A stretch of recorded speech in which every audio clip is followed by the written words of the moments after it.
Deus abençoe a todos.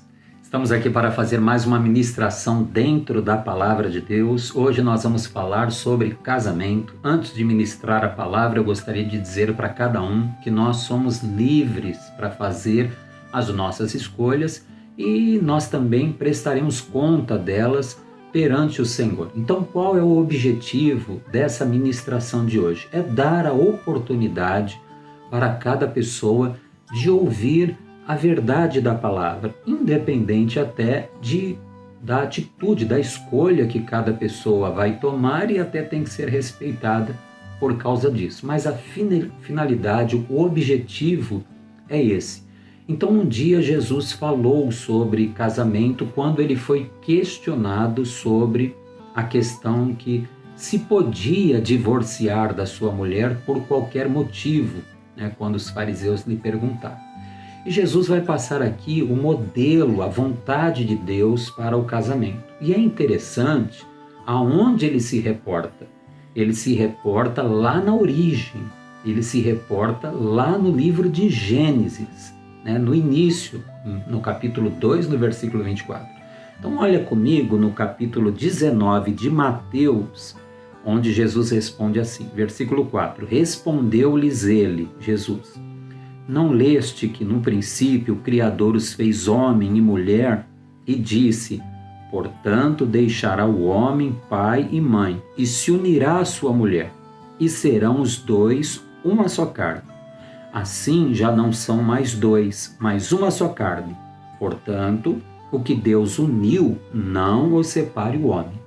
Então, é importante para cada pessoa isso ficar claro. Jesus, que veio para restaurar todas as coisas, ele está dizendo que o casamento modelo aos olhos do Senhor não é o casamento de Lameque, onde começou a poligamia, nem o de Abraão, que tinha a esposa e veio deitar-se com Agar, ainda que na época era permitido, hoje não, nem o casamento de Salomão, que teve 1000 mulheres, enfim, nem o de Eucana, que tinha Ana como esposa e também Penina, não. Ele está dizendo para que nós venhamos olhar lá para o início, para Adão e Eva, como ali ele projetou. E é interessante que quando o apóstolo fala sobre casamento, ele se reporta também ao início, dizendo que aquele é o modelo, ali quando Deus criou todas as coisas. Então Jesus veio para restaurar todas as coisas. Então olha comigo em Efésios, no capítulo 5, no versículo 31, onde é falado sobre casamento, sobre os deveres domésticos. 5:31. Por isso, deixará o homem seu pai e sua mãe e se unirá à sua mulher e serão os dois uma só carne. Veja que o apóstolo concorda, ele se reporta a Gênesis, portanto ele concorda exatamente com o que Jesus falou. O que Jesus, que veio para restaurar todas as coisas, apontou para o início. Aquele é o projeto de Deus.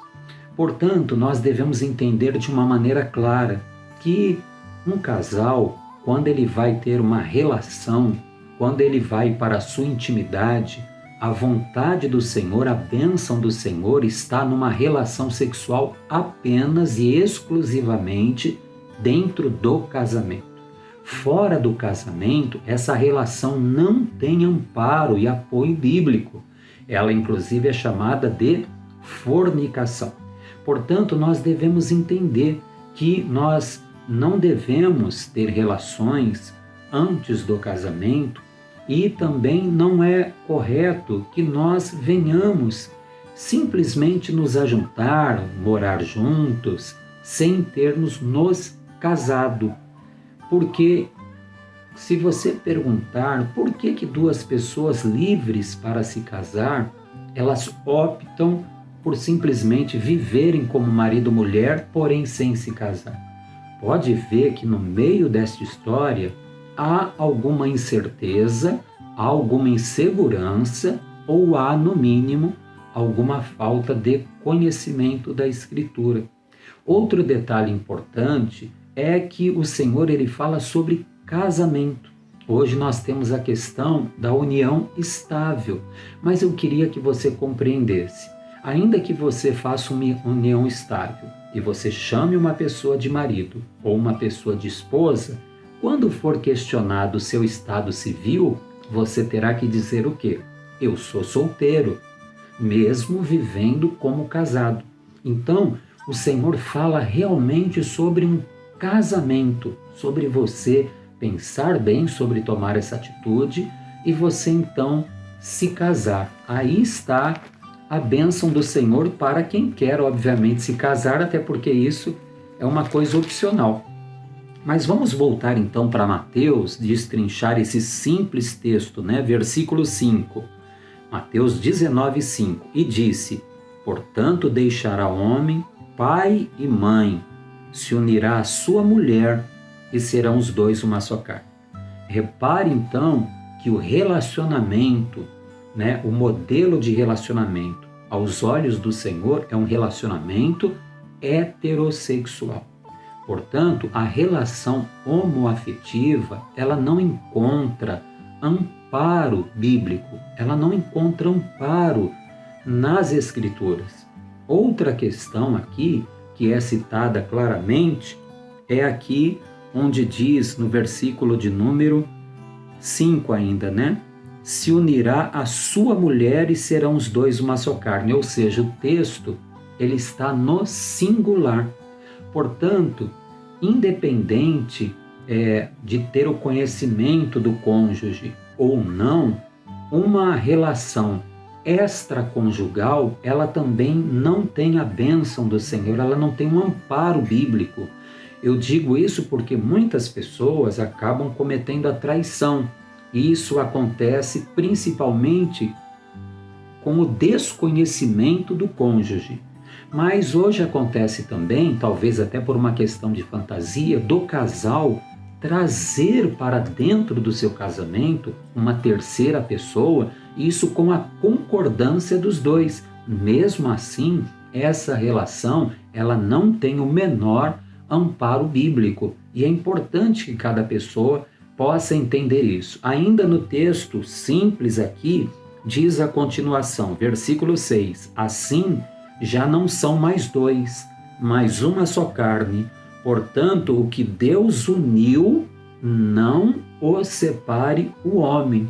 Então é interessante, a Bíblia está apresentando o casamento como uma relação monogâmica, heterossexual e indissolúvel. Ou seja, a questão do divórcio, ela só tem na Bíblia duas exceções, que é a questão da imoralidade ou da traição ou a questão do abandono. Então você veja o quanto é importante e o quanto que o casamento tem que ser uma coisa extremamente pensada para que você não venha a se divorciar por qualquer motivo e entrar num novo casamento achando que isso é simplesmente normal.